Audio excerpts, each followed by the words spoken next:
સુરેન્દ્રનગર મહાનગરપાલિકાની બજેટલક્ષી સામાન્ય સભા યોજાઈ। સુરેન્દ્રનગર મહાનગરપાલિકાનું બીજું વર્ષ 2026-27નું બજેટ રજૂ કરવામાં આવ્યું છે।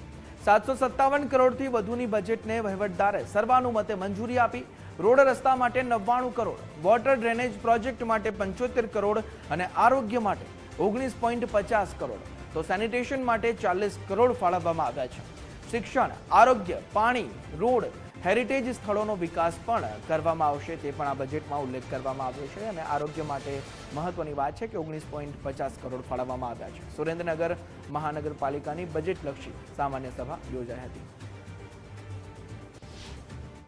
સુરેન્દ્રનગર મહાનગરપાલિકાનું 2026-27નું બીજું બજેટ અમે આજ પ્રેઝન્ટ કર્યું માનનીય વહીવટદારશ્રીને।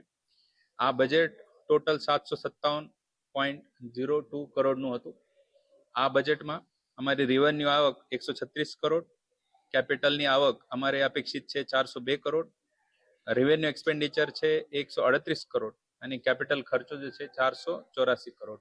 શહેરની માળખાકીય સુવિધાઓ જેવી કે પીવાના પાણીની વ્યવસ્થા, ડ્રેનેજ લાઇનની વ્યવસ્થા, પર્યાવરણને લક્ષી પ્રોજેક્ટો અને જળ સંચય વગેરે જેવા કામોને માટે એમણે વિવિધ દરખાસ્તો રજૂ કરી હતી।